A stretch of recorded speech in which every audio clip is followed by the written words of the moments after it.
one kind of housekeeping thing. I mentioned it before class, but just so that everybody is here for it. And if you did not take the exam last week when it was scheduled, make sure that you get with me either today or Monday to take it, because Monday will be the absolute last ditch, last chance. If you haven't taken the exam, you got to take it by Monday, because nobody can take it after I return the exams, and I'm really hoping I've got the time to get all the exams graded and ready to return to you on Monday. So make sure that you get with me today or Monday to take the exam. Yeah, so that's it as far as housekeeping stuff, as far as I know. We are continuing with the stuff that we left off on last time. If you remember, we'd started 1 Kings. We looked at the life of Solomon, and Solomon had this kind of arc where he was very good, very wise, did a lot of good things early on. He built the temple, and that was good, although it kind of taxed and stressed his people. But it was good. It's an amazing structure, beautiful, incredible temple. But Solomon doesn't stop there. He doesn't keep from or let the people go after they get done building the temple. He has them continue in various other projects, including palaces for himself and then for his wife from Egypt, and then several other big construction projects. And by the end of his reign, he has got the people working for about a third of each year, so about 4 months out of each year, on his construction projects and maintenance for the kingdom. And so people are busy 4 months out of the year working. Most of the men are busy 4 months out of the year working for him. And then he also arranges it so that there are 12 more or less equal divisions. Instead of being the 12 tribes, it's 12 principalities. And each of them is responsible for providing for the royal court for 1 month out of the year, which sounds okay until you figure out how many people he is feeding and how extravagantly Solomon is feeding them, and realize that it was taking up to half of the year for these principalities to come up with all the resources. They had to work for up to half the year in order to provide everything that Solomon needed or wanted for his table. And so they were working for about 6 months out of the year, about half the year, to provide for Solomon's table and to provide for him and his servants and all those that he fed every day. And then they were having to work another 4 months out of each year to build Solomon's construction projects. 6 plus 4 is 10. That only leaves 2 months out of the year for them to produce food and to do their own stuff, to feed themselves. And so by the end of Solomon's reign, he was basically kind of a tyrant and was almost a slave driver to his own people, and had almost enslaved his own people. And then also in that, he had, part of the reason that there were so many mouths to feed was because he couldn't stop getting married. And so he had married 700 women and then taken 300 concubines beside. And so he had 1,000 women in his harem that had to be provided for. But most of those women the wives were married in order to create these political alliances with all these other nations and tribes surrounding him. And when those women came in, they brought their gods that they worshipped in their home country with them. And so they brought their idols. And not only did Solomon not forbid bringing in the idols, but he permitted it, and then he started building worship places for them to worship in. And so he built shrines and temples and altars to all these other gods and goddesses that were brought in. And then he also eventually started going with his wives and worshiping and making sacrifices to these idols. And so not only was he a slave driver by the end of his career, he was also an idolater. He was worshiping all these foreign gods. And so God tells him pretty clearly by the end of his life that because of all of his unfaithfulness, God is going to take the kingdom away from his family.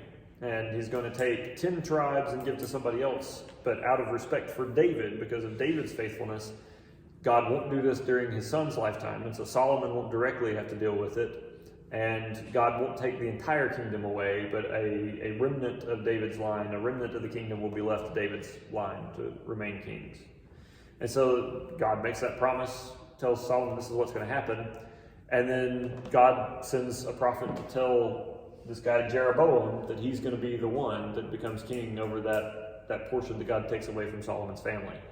And so when Solomon hears that Jeroboam is talking, and it sounds like there's a movement starting behind him, Solomon tries to have Jeroboam killed, and Jeroboam flees to Egypt.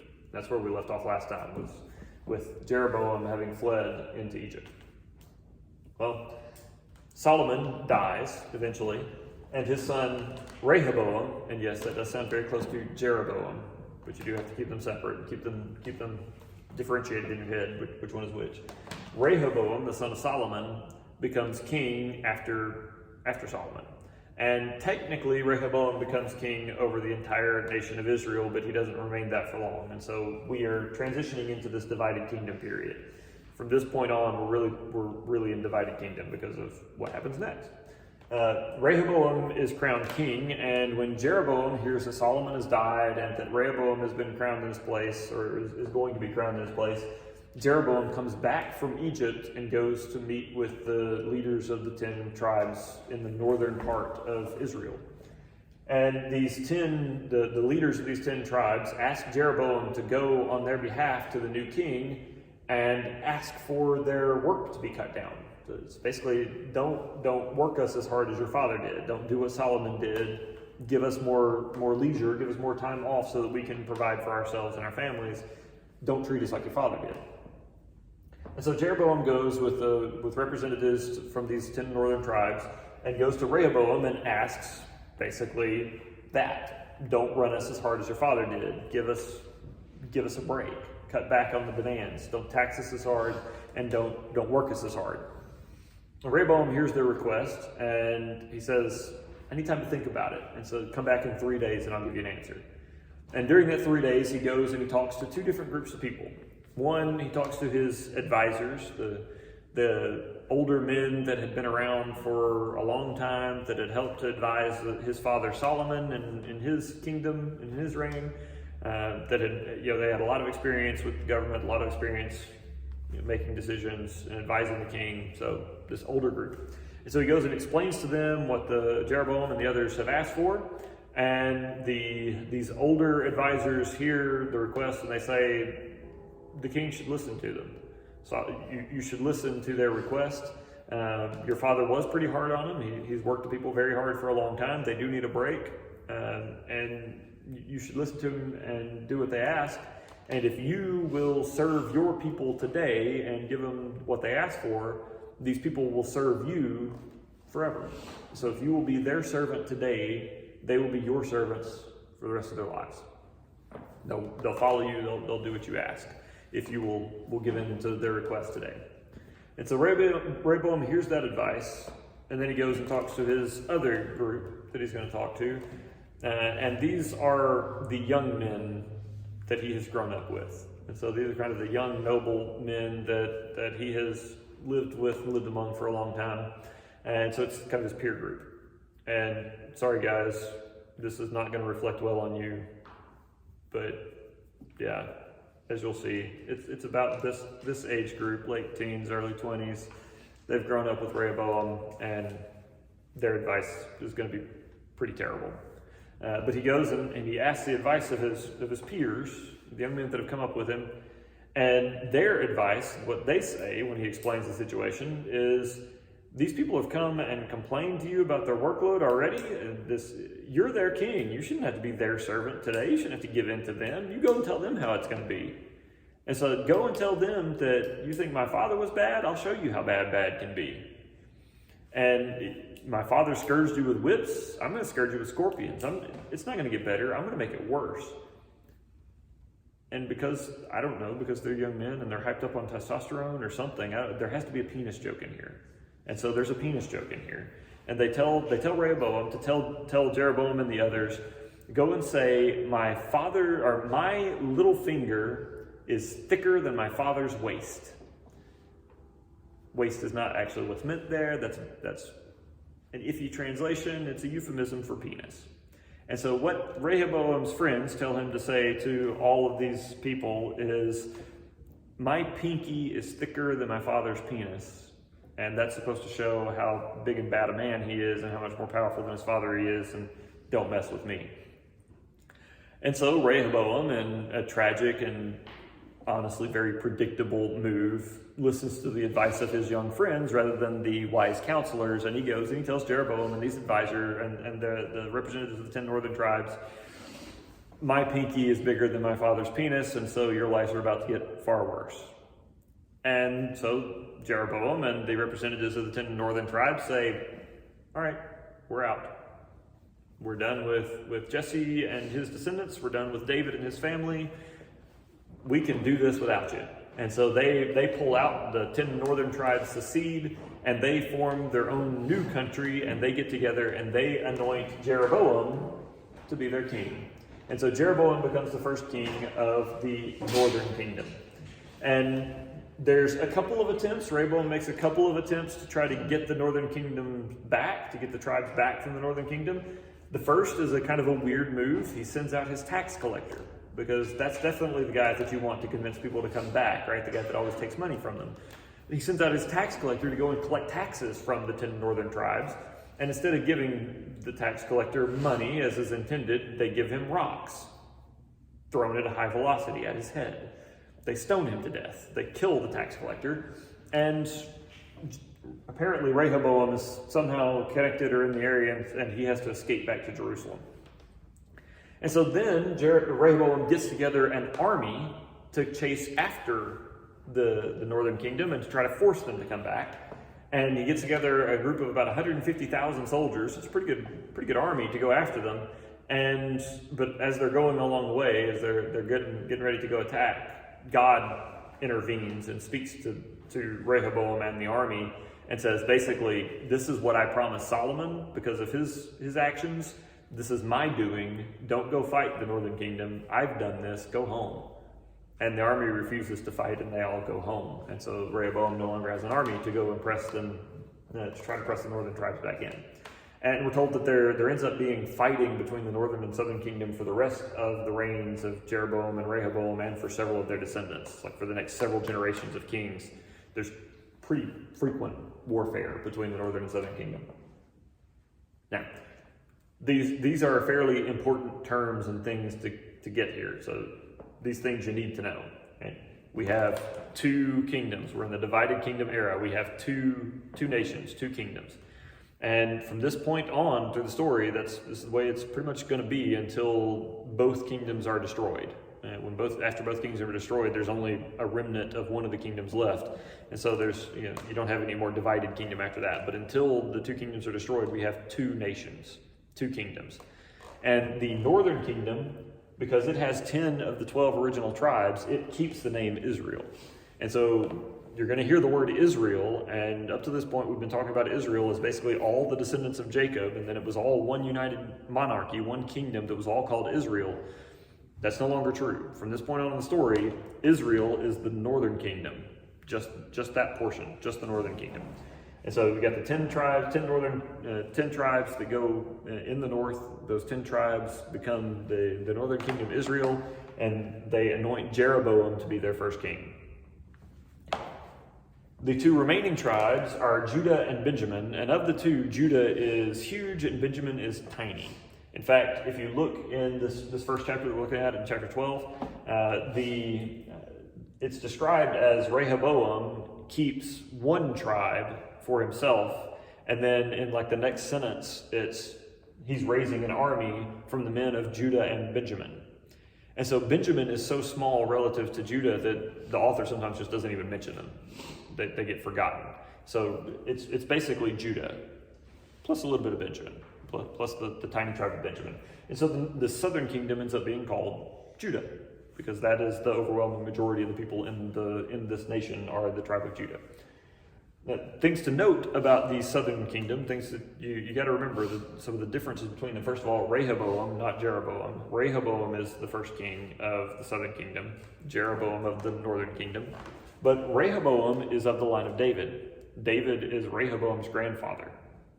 It's David, Solomon, Rehoboam in the family tree.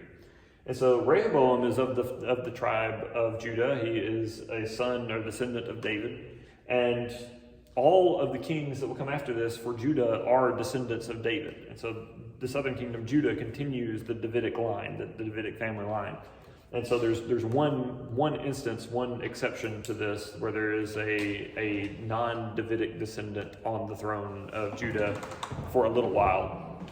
But basically, the kings, the rulers of Judah are the descendants of David. And we'll talk about that one exception later. It's a weird, messed up moment. And so the southern kingdom keeps the Davidic line alive. The Jeroboam has no relationship with David, and none of the families that end up being on the throne after this, none of the men being on the throne after this, except for one at one point along the way, is a descendant of David. So the Davidic line does not follow through Israel, it does follow through Judah. Also, the city Jerusalem is in the territory of Judah. And so Jerusalem goes with the southern kingdom, which means the temple goes with Jerusalem, which goes with Judah. And so the temple is in the southern kingdom. That produces an immediate conflict, an immediate problem for the northern kingdom, because the northern kingdom, despite now being this separate kingdom from Judah, is still full of the descendants of Jacob and the people, the descendants of those that were out, taken out of Egypt, that were at Mount Sinai after receiving the covenant. All of this story, I mean, they're part of all of this story. They are worshipers of Yahweh, but now they can't get to the temple, or the temple is in another nation.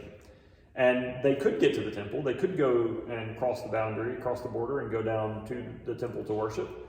But Jeroboam is desperately afraid that if the people of the northern kingdoms regularly pilgrimage down to the southern kingdom, they're eventually going to swap loyalties.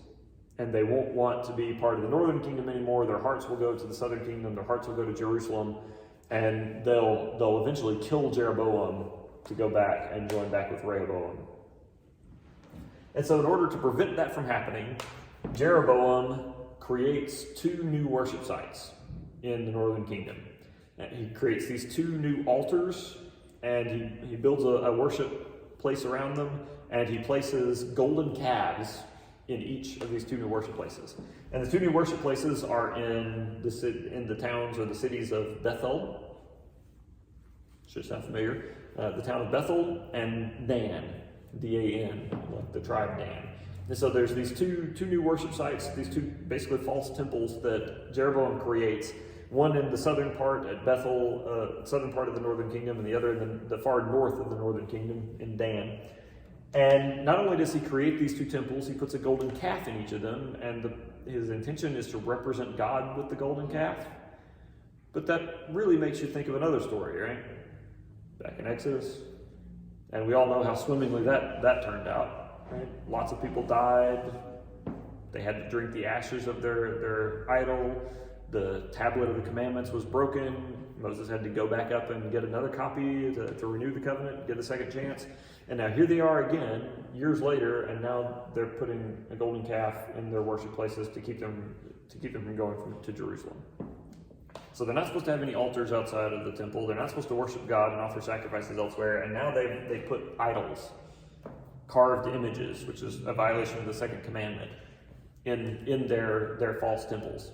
And that's not enough. There's also all these festivals that they're required to go back to Jerusalem for. And so Jeroboam sets up a false set or a second set of festivals to replace the Jewish festivals. And so there's the most important of the Jewish festivals is Passover, which was to be celebrated on the 15th day of the first month. Every year, that's Passover, 15th day of the first month. Jeroboam sets up a new festival to replace it, and he schedules that for the 15th day of the 8th month. He just chooses a different time of year to have this festival to replace Passover. And then he also goes about and sacrifices himself in these temples. He makes sacrifices himself, and instead of choosing priests from among the Levites and the tribe or the line of Aaron, as they're supposed to, all the priests are supposed to come from the line of Aaron, he just starts picking anybody. Anybody that he thinks would make a good priest, regardless of what tribe, much less what family they're from, they're all going to be priests. And so he does all this stuff. Basically, the end result is Jeroboam creates a splinter religion off of Judaism. All of the place where they worship, the kind of worship they offer, when they offer it, who presides over it, all of that stuff is different. It just maintains a lot of the language and some of the appearance of the old religion. And so he's basically creating a new religion that mirrors or looks a lot like Judaism. And this is going to haunt Israel for the rest of its existence, basically. As a result of this, God, unsurprisingly, is not okay with it. And God sends a prophet to tell Jeroboam, basically, because you have done this, because I took 10 tribes away from the descendants of David. I took 10 tribes away from David's line and lifted you up from nothing and made you a king. And in response, you have been unfaithful to me. You've betrayed and turned your back on me and led your people into this sin. As a result, the nation, the kingdom is going to be taken away from you and your family, and there will be none of your descendants left. Your family will be wiped off the face of the earth. And Jeroboam actually maintains the kingdom for a good long while, but eventually he dies, and then his son takes the throne. And that son, named Nadab, is end of chapter 15. Nadab takes the throne, and he reigns for 2 years before he is assassinated by a man named Baasha, B-A-A-S-H-A. By the way, if I'm telling you the names and I haven't written them on the board, I probably don't want you to know them specifically. There's a lot of kings in here, and I'm not expecting you to remember them all. There's just going to be several that are most prominent or most significant. I want you to know them and what they did, but I'm not expecting you to memorize all the kings of Israel and Judah all the way through the books. I don't know all the names off the top of my head of all the kings in here, so I'm not expecting you to learn them. But the Nadab is killed off by Baasha, who names himself king. And then Baasha reigns for 24 years. So he has a nice long reign, but he doesn't change anything. He keeps the technique or the method of Jeroboam, and he has people worship there. He continues that. And so eventually God sends another prophet to Baasha and tells him, you did what Israel did. You did what Jeroboam. This is the fourth time I've given this lecture today, and now all of a sudden there's a guy that was in my youth group at one point named Jeroboam, and I can't stop trying to say Jeroboam instead of Jeroboam. Jeroboam, you did what Jeroboam did. You get what Jeroboam got. You did what he did, you get his consequences. And so your family is going to be wiped out, and the kingdom will be taken from your family and given to somebody else. And so just like with Jeroboam, Baasha reigns for 24 years. He has a decent little reign, but then his son Elah, E-L-A-H, takes the throne, is king for 2 years, and then he's assassinated by somebody else that takes the throne from him. And this guy is named Zimri, and Zimri makes it a week. Zimri is king for a week before the supporters of the previous family line, Baasha and Elah, they come along and they anoint the king, or the commander of the armies of the previous king, and they anoint him to be king, and then he comes and attacks Zimri when he finds out that he has assassinated the previous king. They come and attack him, and when it's very clear that there's no hope for his victory, Zimri locks himself in the palace and sets it on fire, burns himself to death. Very, Lord of the Rings, Return of the King, if you've seen the movie or read the books. But yeah, locks himself in the palace and burns it to the ground, kills himself. And then Omri takes the throne. Pause here for a second. If you actually read straight through 1 Kings, you'll find that the story actually alternates back and forth between the kings of Israel and the kings of Judah. So you have, first you actually have, Jeroboam. I keep having to look at it because I really can't stop trying to say this other name. Jeroboam is anointed king of Israel, Rehoboam anointed king of Judah, but then Rehoboam dies relatively young and his son takes over, and then that son doesn't reign for very long before he also dies, and then his son Asa takes over, and then Jeroboam dies and his son takes over, and so you end up alternating back and forth based on chronological order when these kings came to power. And so I find that to be a very confusing way to try to figure out what's happening in which kingdom, and I figured that most of you will probably find it confusing that way too. And so we're ignoring Judah for the most part to start with, and we're going to look at the line of Israel first, and then we'll come back after we're done with Israel. After Israel is destroyed and captured, we'll come back and follow the line of Judah until we get to the end of Kings. So if you read straight through Kings, you get an alternation back and forth between both kingdoms, but we're going to take one kingdom at a time to try to make it a little more clear when and what and who and how, to keep the flow more transparent, more clear. So we've come down Israel's line down to Omri. And there have been several kings of Judah that have come on and ruled and died in the same time period, but we're just focusing on the northern kingdom. And we have Omri. And Omri is significant because he buys a hill and builds a city on it that becomes the capital city of the northern kingdom, Samaria. And so he buys this hill from this guy and he builds a city on it, and the city and the hill, they're named after the previous owner, and it ends up coming out as Samaria. And that term, that name Samaria, may sound familiar to you if you have read much of the New Testament, or if you've had a New Testament class or been in church much. You've probably heard sermons that included the story of the parable of the Good Samaritan that Jesus gives, or Jesus' conversation with the Samaritan woman at the well, or from Acts, there's a chapter where there are several interactions and lots of Samaritans become believers of Jesus and follow Jesus, become Christians.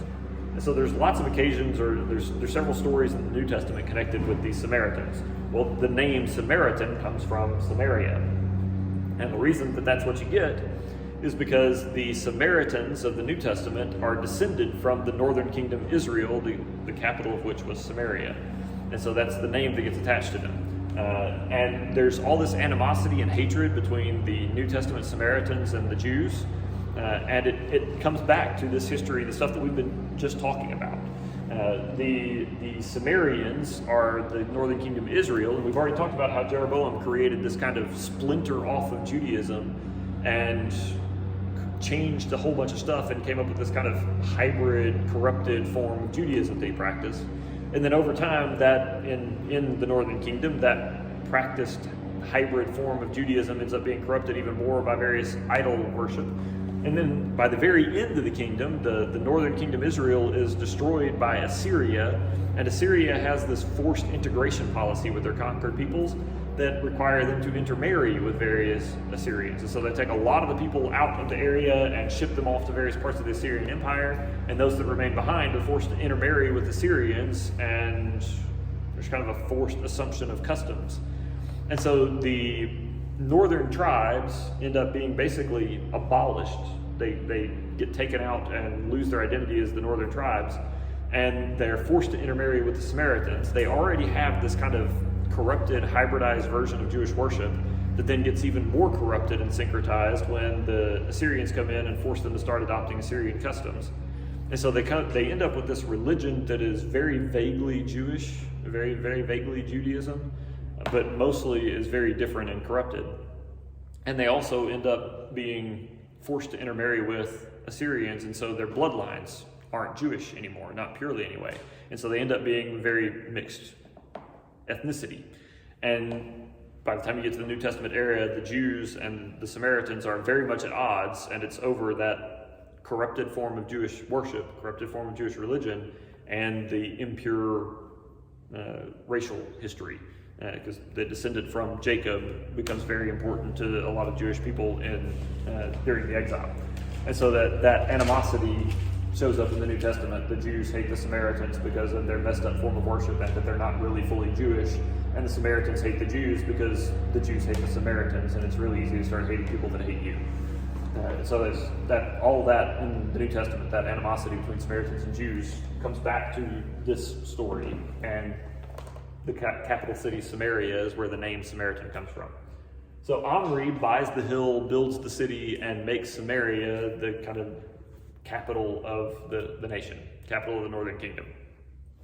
Omri is also kind of significant because he's the father of the next guy, Ahab. And Ahab is, well, infamously bad. If you read straight through 1st and 2nd Kings, you'll find that there are a lot of kings that are described as not being faithful to God. They're bad kings because they're not faithful to God. They don't try to encourage the people to worship God. But then there's a few kings that are good. They institute reforms. They try to bring people back to worshiping God rightly. They abolish a lot of the injustice that comes up and a lot of the abuse that comes up and corruption that comes up in the society around idol worship and other stuff. They try to bring the nation back and reform it. And they're always described as being good kings, faithful. You'll notice, though, if you read through, that none of those good kings are in Israel. The northern kingdom never gets a good reforming king that wants to to fix stuff and bring people back to worshiping God correctly and reform the corruption. Israel never has a good king. They're all bad kings. There's one along the way that's just kind of a little bit less bad than all the others, but mostly he's considered less bad than all the others because he obeys God in killing off all of Ahab's family because Ahab was that bad. Like that's the best that they get. Ahab is so specially bad. He's so bad that the only guy that's considered even kind of good as a king of Israel is the guy that comes along and goes on a rampage killing off all of his family members. And so Ahab is really bad. And the reason that he is really bad is not only does he continue in Jeroboam's sin and having the people worship at these false temples and worship according to these corrupted methods, but he also marries this woman Jezebel. Now, Jezebel is a name you may still recognize. It's actually, we still use her name to describe a woman that is especially conniving, manipulative, and evil. A woman that does stuff and causes destruction for others for her own ends. And so Jezebel is still kind of an insult. 3,000 years later, almost, we're using this woman's name as an insult. She was that bad. And Jezebel's thing was she wasn't Israelite. The king married somebody that was not from Israel, and she wanted to bring in the worship of Baal, or Baal, her god, and the associated goddess. In Canaanite mythology, all the different cities and towns and tribes around Israel and Canaan kind of had a version of Baal that they worshipped, and all these different Baals that were worshipped usually had a female consort, a female goddess that was associated with Baal, and there were a few names attached to them, but usually it was Asherah or something close to that, and so Asherah or Ashtarte is the name that were given in the Old Testament. And so she wanted to bring in the worship of Baal and Asherah. And so she did, and Ahab was right there with her. He helped to build a whole bunch of shrines and high places for Baal and Asherah. He built idols or altars to Baal, and then poles for Asherah. Those were the two kind of symbols associated with them. There was an altar for Baal and then Asherah poles to worship Asherah. And not only did they want to bring in Baal worship, but they really kind of wanted to stop Yahweh worship. They wanted people to worship Baal instead of Yahweh. And so they went on this campaign to kill off all of the most loyal worshipers of God and all of the prophets of God in the northern kingdom. And it was a fairly successful campaign. They did a really good, thorough job of wiping out the prophets. To the point that by the time Elijah, this guy that we're going to talk about in a minute, by the time he comes on the scene, he really believes he's the last prophet of God living. He thinks he's the last prophet of God in Israel, that they have killed off all the rest, and he's it. Turns out he's wrong. There are some other prophets that God has preserved through means that Elijah doesn't know about, but Elijah is so thorough that when Elijah looks around, he sees nobody else and thinks that he's alone. And so, I mean, they have become, Ahab is special bad, and part of his special bad, a good chunk of his special bad is who he married and what they do together. He not only continues in the sin of Jeroboam, the bad way of worshiping God, or sort of worshiping God, but he tries to stop the people from worshiping God to get them to worship Baal, and part of the way that he does that is to not only bring in Baal idols and build holy places for Baal, but to try to kill off all of the worshipers, the most faithful worshipers of God and all the prophets of God. So Ahab is bad. He's special bad. And so God sends Elijah to confront him. And Elijah is the first of the prophets that we are going to get a pretty detailed story about. We're going to see his actions. Up to this point, we've seen a few prophets or prophetic figures. You remember Samuel. Samuel begins his career more as a judge, but then the people ask for a king, and so he transitions to being more of a prophet. He anoints the first two kings, and he confronts Saul and Saul's failure and deals with him. And then there was Nathan that we talked about. Nathan confronts David when he sins with Bathsheba, and then he's also kind of an advisor later and gives advice to the king, and he's the one that anoints Solomon. And so we'll see that there is this kind of role for the prophets as a covenant watchdog, somebody that goes and confronts the leaders of Israel or the leaders of Judah when they are taking the people away from right worship of God, or right following of the covenant, being obedient to the covenant made with God. And so basically, if they start doing something, people start doing something, the leaders start doing something that is outside bounds of what God wants them to do and has told them to do, a prophet will be sent to tell them, you're doing this, and there's going to be consequences. And we'll also see, especially when we get into the written prophets later, a little bit later, like in the next week we'll get into some of the prophets. There's also, the prophets point out this really close connection between idolatry, the turning away from God to worship these idols, and corruption and injustice in the society, in the nation. And so when the people turn away from the commandments and they turn away from the covenant and worshiping Yahweh, when they turn away from God and start worshiping these idols, one of the seemingly inevitable effects is that they start to mistreat the poor and the vulnerable and the foreigner and the people that are on the margins. They start taking advantage of people and abusing them to enrich themselves and to make their own lives easier. And so corruption, the corruption in worship and in spiritual life leads to corruption in justice and abuse.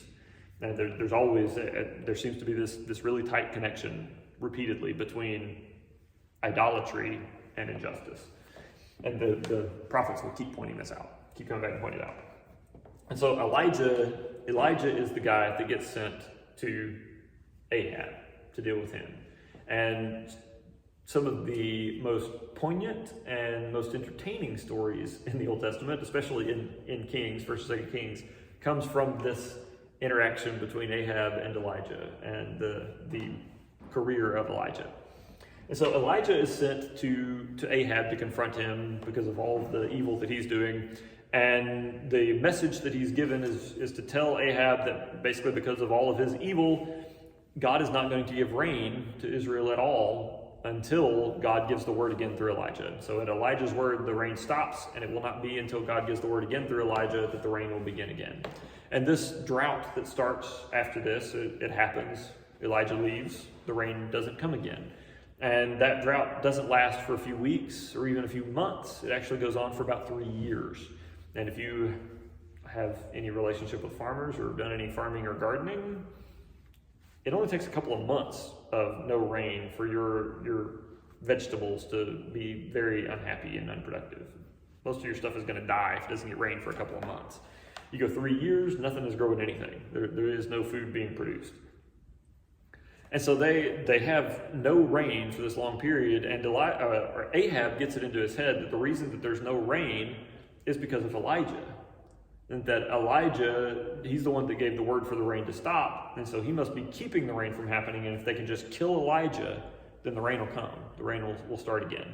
And so Ahab starts trying to hunt Elijah down and have him killed, and so God hides Elijah away and protects him. The first thing that God does to protect Elijah is to take him and put him in this ravine. And a ravine is kind of a low spot in the ground, or it's kind of a hole or a crack. In first class this morning, first lecture, I was talking about this, and so somebody said, "Oh, like the Grand Canyon." I'm like, yes, like the Grand Canyon, but much smaller. The Grand Canyon is a really big ravine, if you want to think of it that way. The canyon in general is a really huge ravine. A ravine can be much smaller than that. It just has to be a low spot between very steep sides that's enclosed most of the way around, either on two sides and leaving only two narrow entrances, or on three sides with only one entrance. And so that's a ravine. It's just a low spot between very steep hills or cliffs on each side.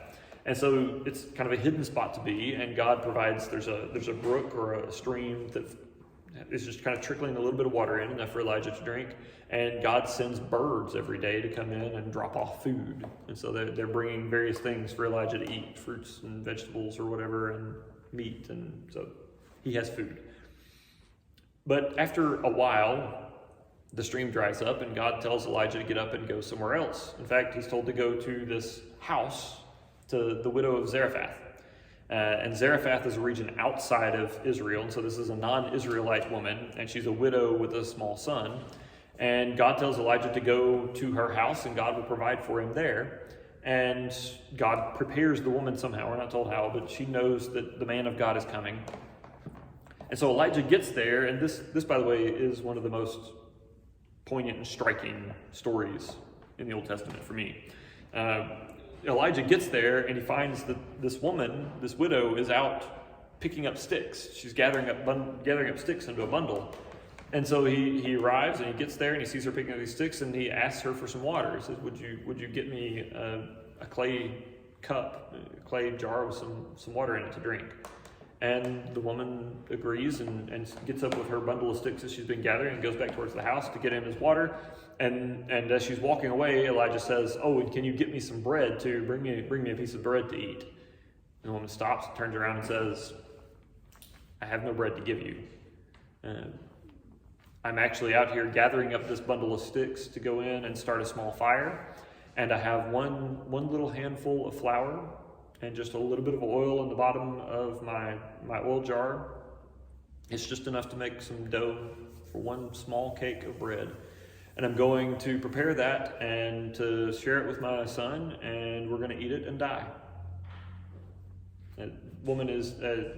Food is so scarce, and this woman has reached the end of her rope, and she is so hopeless about the future that her plan, the thing that she thinks she's doing, her plan for the future is to go and make one last little cake of bread that's not enough to feed one person, much less two, and divide it with her son and have one last kind of meal and then just wait to starve to death together. She sees no other options. And so she tells this to Elijah, I'm going to go make this one last meal for me and my son, and then we're just going to die. And Elijah says, okay, we'll go do what you plan, but first bring me that cake of bread. And if you do that, God will make sure that your flour doesn't run out and your oil doesn't run out until the drought is over. And so the woman goes in and she takes the little handful of flour that she has left and the bit of oil she has, and she makes dough and she puts it on the coals of the fire that she just started with the sticks. And she takes the cake, and then she has to choose either to give that cake to her son, or to share it between her and her son, or to take it out to Elijah. And you imagine this scenario, and you're a mom or a dad, and you've got a small child. You don't have enough food to go around. This is it. This is the last food you think you're ever going to get. That this drought is not going to end. There's not going to be any more food after this. And you have to choose between feeding your starving child or the stranger that just walked up and said that God said, give me the bread and I'll provide for you. What do? It's not an easy decision. On the surface, it seems like, the choice is between your son or the stranger. You give the stranger the boot and give the son the bread. But God, there's at least the possibility that God might provide if you give the bread to the stranger. She chooses to give the bread to the stranger. She goes back out and she gives the bread to Elijah. And she comes back in and she reaches, knowing she just took the last flour out, reaches back down into her flour jar. And there's one more handful of flour. And she turns over the oil, and there's just enough oil left in the carafe to make a dough out of the flour and to make one more cake. And so she puts it in the coal to bake, and she reaches down and grabs one more handful of flour out of the empty jar, and then pours one more cake worth of oil, makes dough one more time, and puts it in the fire and bakes it, and she and her son get to eat. And then the next meal time, she reaches down into the jar she knows has to be empty and pulls out one more handful of flour and just a little bit more oil, just enough to make another cake. And this happens over and over and over again for 2 years until the end of the drought. And so that scene just always is moving and poignant to me, that this woman chooses to trust God in the faith, possibly losing out the last meal for her and her son, chooses to trust God, and so God provides for her meal by meal for the next 2 years because of her trust. And then actually after this, the son gets sick and dies, and she comes and talks to Elijah and says, why did you come? Is it to remind me that I'm not an Israelite, that I'm a sinner? Why come and get my hopes up that we might live and then let my son die? And so Elijah goes and prays and lays himself out on the child 3 times, the body, lays himself out 3 times on the body and breathes into him, and the child comes back to life. It's the first resuscitation or resurrection, the first time the dead are brought back in the Bible. And then after this, it's time for the big confrontation between Elijah and Ahab. And he goes and through an intermediary named Obadiah, he tells Ahab to gather all of the prophets of Baal and bring them to a particular place called Mount Carmel, and bring them there and bring the people of Israel as well, and God will show who is truly God. And so they all gather, and there are hundreds of prophets of Baal and Asherah that gather. And then there's Elijah by himself as the prophet of God. And he steps up and speaks to the people, and he says, "How long will you waver between two opinions?" That's your NIV translation, the translation you've got. But as is very frequently true, the Hebrew word translates okay to waver. It kind of makes sense in the sentence, but it doesn't really carry the full sense. The word picture in Hebrew is of a drunken man that is staggering around and keeps falling over on one side and then falling over on the other side. He's so drunk that he can't walk. And so he wavers or staggers between one side and another. And so Elijah's saying, how long are you going to go on drunkenly staggering between two opinions? You can't function this way. If God is God, worship God. If Yahweh is God, worship God. If Baal is God, worship Baal. But stop drunkenly staggering between the two opinions and trying to have both. Choose who you will serve. And the people don't respond. They don't say anything. And so Elijah says, okay, here's what we're going to do. We are going to let God show who is God. We have two bulls here for sacrifice. You have 400 prophets of Baal, and then you have me. Each side will set up the sacrifice for their God, and they'll put up the altar and lay out the sacrifice on it, but not light the fire. And then we'll call out to our gods, and whichever God answers with fire and lights his own sacrifice, that is the true God. And the people say, well, that sounds like fun. Yeah, let's do that. That's entertainment, buddy. Yes, go for it. And so Elijah says, there are all of these prophets of Baal. There's so many of them. Let's let them go first. And so the prophets choose one of the two bulls. They go and they set up the altar. They slaughter the animal, put the pieces on, but they don't light the fire. Instead, they start dancing around the altar and shouting and crying and calling out and singing and doing all the things that they normally do to call out to Baal.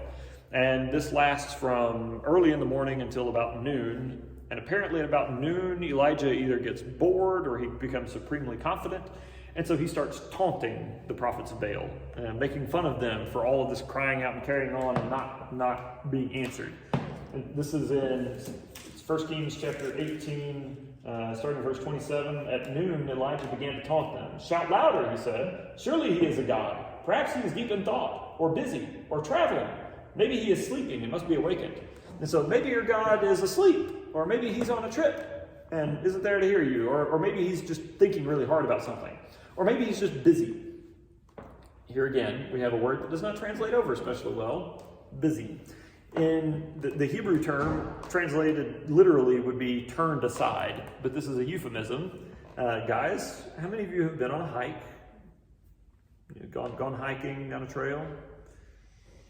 Anybody? Yeah. How many of you have felt the call of nature while on a trail? You had to pee. Do you go back to find a bathroom, or what do you do? No, you're guys, right? Male privilege really does exist, at least in this. The world is your bathroom. There are a few places you can't pee. Everywhere else is open. And so if you got to pee and you're on a hike, what do? You turn off the trail, you find a good tree, and you share with it. Right? You water it. You turn aside and you pee.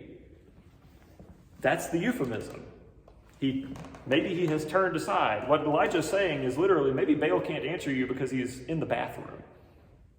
He's on the pot. And so he's taunting them hardcore, and I love it. This is one of the most entertaining moments in the Old Testament for me. It's hilarious. Maybe he can't answer you because he's on the John. And when the prophets of Baal hear this, they redouble their efforts. They even start taking out knives and cutting themselves to try to get Baal to respond.